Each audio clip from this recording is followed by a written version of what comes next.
Caríssimos alunos do ITQ Bar 025, Paz seja convosco.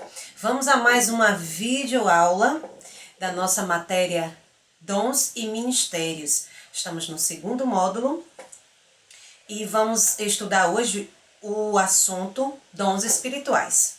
Nós já vimos uma introdução sobre os dons, né? Onde percebemos que os dons são categorizados. Nós temos então 4 categorias de dons. Vamos relembrar, né? Então, a primeira categoria que se apresenta no livro para nós é de dons pessoais. Vamos nos lembrar que são dons permanentes e são concedidos por Deus. A segunda categoria é a dos dons ministeriais. Vamos lembrar que esses dons não são permanentes, né? E eles são concedidos por Jesus como uma capacitação específica para atuar no ministério. Os dons espirituais aparecem como a terceira categoria de dons, seguindo a ordem do livro, e são concedidos pelo Espírito Santo, e são dons transitórios, são dons que aparecem na vida das pessoas e são utilizados pelo próprio Deus através das pessoas que ele escolhe para usar determinados dons, em momentos e ocasiões oportunas, específicas, de acordo com a soberana vontade do Espírito Santo. E a quarta categoria seria talentos, e nós vimos que os talentos, eles tanto podem ser natos, aqueles que a gente nasce, a gente herda, né, geneticamente, biologicamente, e nasce com capacidades, habilidades que nós herdamos, né, dos nossos pais, dos nossos antepassados, ou outros familiares, não somente os pais. E também são os talentos adquiridos durante a nossa vida, durante as nossas experiências de formação, de capacitação, e conforme a nossa dedicação a gente pode ir adquirindo também talentos e habilidades específicas. Mas então, falando de dons espirituais, este assunto, o nosso livro dedica 2 capítulos, que é o capítulo 4 e o capítulo 5. Portanto, nós temos vamos dizer aqui, uma abordagem maior do autor desse livro para este subtema dons espirituais. Então, na primeira parte, que é o capítulo 4, nós vamos ter aqui uma abordagem sobre a teologia bíblica acerca dessa categoria de dons. O livro também aborda sobre a natureza e a finalidade desses dons espirituais. E nós temos também os vocábulos originais relacionados a esses dons, como também uma parte muito importante que fala sobre os problemas afins apontados por Paulo lá em 1 Coríntios 12 a 14, abusos gerais em relação aos dons espirituais, que é uma realidade, e temos também aqui ao final desse capítulo condições, meios de crescimento espiritual para estar disponível ao uso do Espírito Santo em relação aos dons, né? Deixando claro que ele é o consumidor dos dons, né? A gente aprende na Bíblia que Deus é o autor e o consumador, né? O autor e o consumador da nossa fé. Deus também é o autor e o consumador dos dons, né? Aqui falando especificamente da terceira pessoa da Trindade, que é o Espírito Santo, porque a gente entende que é ele quem está designado para entregar, outorgar esses dons aos cristãos que ele julgar que deve receber determinados dons para momentos específicos, que vai produzir ali um fruto para a obra de Deus, que vai ali gerar glorificação ao nome do Senhor. Então ele próprio é o autor e o consumador dos dons espirituais. Então ninguém pense que vai adquirir um dom espiritual para seu próprio benefício, né? Para que isso lhe gere algum lucro, algum retorno, porque na verdade toda a honra e toda a glória pertence ao Senhor no uso dos dons. E por fim a gente descobre que os dons espirituais também estão categorizados.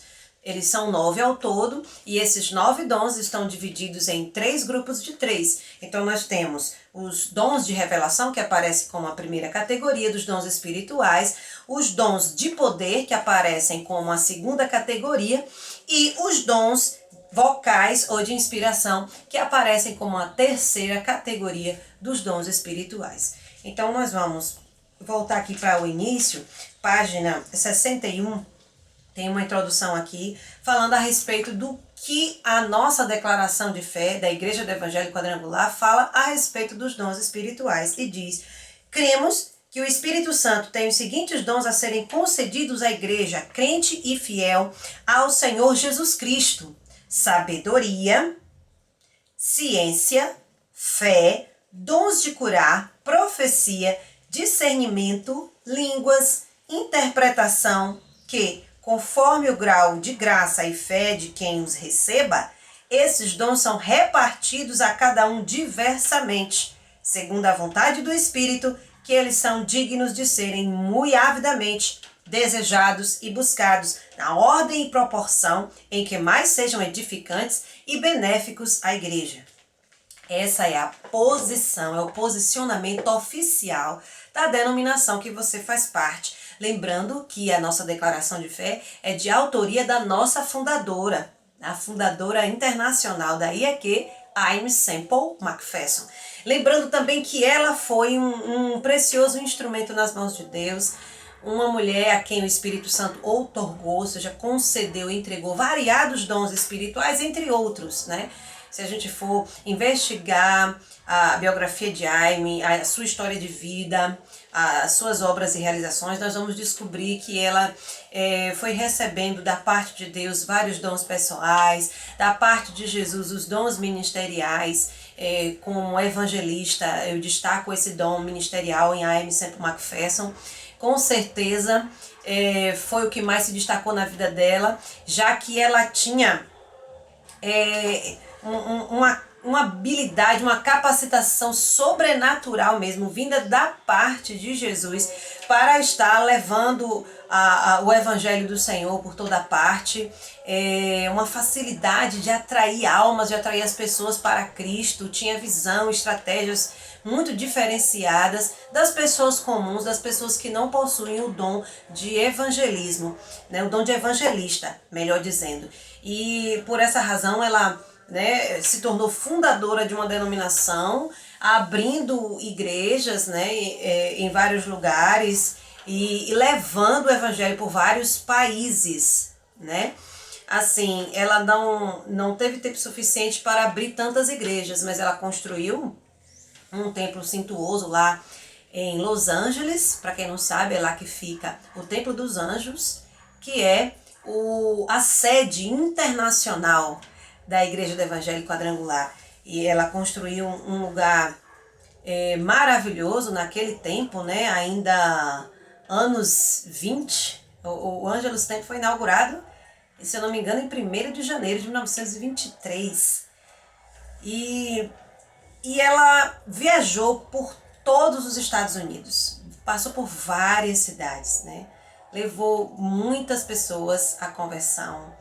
E agora falando de dons espirituais na vida de Aimee, o dom de curar e de operação de milagres também ficou, que são dois dons diferentes. O dom de curar se refere à cura mesmo, à cura de enfermidades, mas o dom de operação de milagres vai diferenciar porque nessa tipologia de dom a gente vai compreender aí a expulsão de demônios e também a operação de sinais, prodígios, inclusive envolvendo elementos da natureza.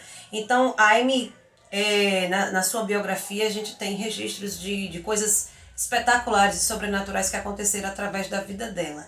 E a questão de expulsar demônios, expulsou muitos demônios. Na questão do dom de cura, curou muitas pessoas, foram muitos milagres que aconteceram através de Aimee ali instantaneamente. E ela própria vivenciou também milagres, né, de cura instantânea, de coisas sobrenaturais mesmo. Então, ela tinha muitos dos dons espirituais. Mas o primeiro que ela recebeu foi o dom de falar em línguas estranhas, né? Quando Aimee se converteu, ela se converteu na efervescência do pentecostalismo. Nós estávamos passando porque foi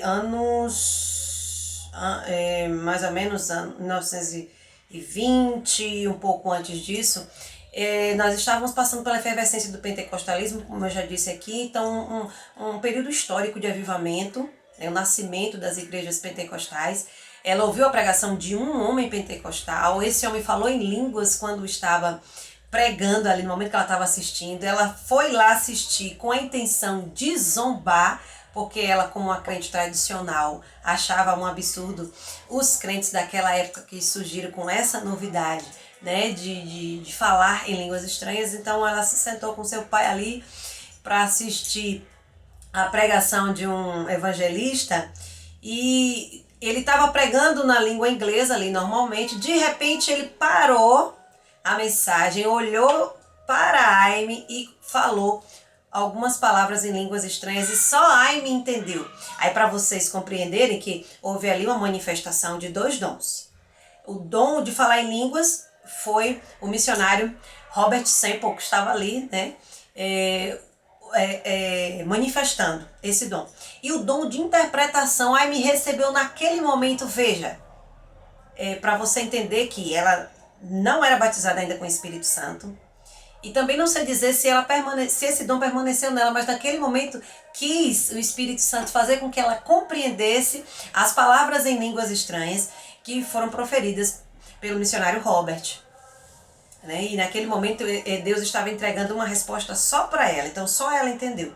Quando ele falou para ela que ela era pecadora, miserável, pobre, ela saiu dali atordoada, porque antes disso ela estava duvidando da existência de Deus, porque ela estava vivendo ali aquele período de ensino médio, né? Era uma jovem de 17 anos, encantada pela a teoria de Albert Einstein, que estava no auge, né?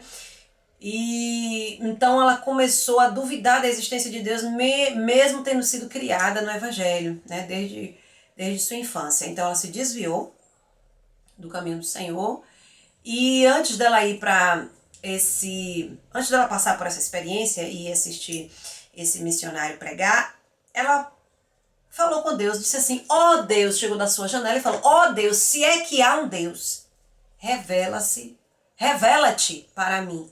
Então foi o momento que Deus escolheu para se revelar para ela. Então já ali as suas primeiras experiências com os dons espirituais.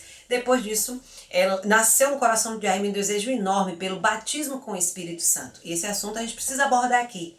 Porque não dá para falar de dons espirituais sem primeiro falar, ou sem contextualizar, sem juntar as duas coisas, né? Porque para receber os dons espirituais, você primeiro precisa ser batizado com o Espírito Santo. Então, eu faço a pergunta: você já foi batizado com o Espírito Santo? Tem certeza que passou por essa experiência? Então, a Aime, ela começou a buscar intensamente esse batismo. Nasceu um desejo ardente ali em seu coração. Ela se arrependeu, né, de ter abandonado o Senhor, de ter duvidado da existência dele. E depois ela conheceu uma mulher pentecostal e passou vários dias na casa dessa mulher, orando, jejuando, buscando o batismo por alguns dias nessa casa. Não me lembro agora se foi uma semana, se foi 30 dias, mas ela só saiu da casa dessa mulher depois que ela recebeu o batismo com o Espírito Santo. Depois daí a vida de Aime, né, mudou completamente. E aí Deus foi destinando ela, foi colocando ela onde ele queria que ela estivesse, né? Foi guiando os passos de Aime em direção à obra, e ela foi vivenciando tudo isso na vida dela, o chamado, os dons que ela foi recebendo de maneira muito intensa. Ela se dedicou demais à causa do Evangelho, né? Então, continuando aqui, vamos falar de batismo com o Espírito Santo? Eu falei um pouco da experiência de Aime. Eu acho que eu já contei para vocês que eu fui batizada aos 11 anos, já preguei sobre isso, né? Sempre que eu tenho oportunidade, eu relato como se deu o batismo na minha vida. O batismo no Espírito Santo foi depois de 2 anos de busca. Eu comecei a buscar com 9 anos, e aos 11 eu recebi essa dádiva do Senhor, este selo da parte de Deus. E aí, você acredita que crianças com menos de 11 anos, porque 11 eu já acho uma idade, né, bem diferenciada para receber o batismo com o Espírito Santo, mas você acredita que uma criança com uma idade inferior possa ser batizada com o Espírito Santo? Ao final desse vídeo, eu vou estar passando para vocês, vocês vão estar acompanhando.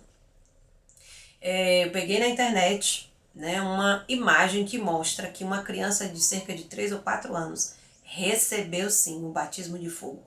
Foi batizada no Espírito Santo. E quando Deus batiza uma criança, quando o Espírito Santo, quando Jesus, a gente tem que se lembrar quem é o batizador com o Espírito Santo? Jesus. Quando Jesus batiza uma criança tão recente assim, tão nova, no Espírito Santo, é porque ele tem uma obra grandiosa na vida desta criança e vai começar cedo, né? Cedo ela vai se inclinar para as coisas de Deus. Isso é tremendo, isso é maravilhoso, né? E também, ao final desse vídeo, vocês vão assistir o depoimento da nossa irmã Elisane Brito, ela contando como aconteceu o batismo no Espírito Santo na vida dela. Então vamos falar de evidências que comprovam esse batismo? Vamos conversar mais um pouquinho sobre o batismo com o Espírito Santo. Gente, olha, o que te certifica que você foi realmente batizado com o Espírito Santo?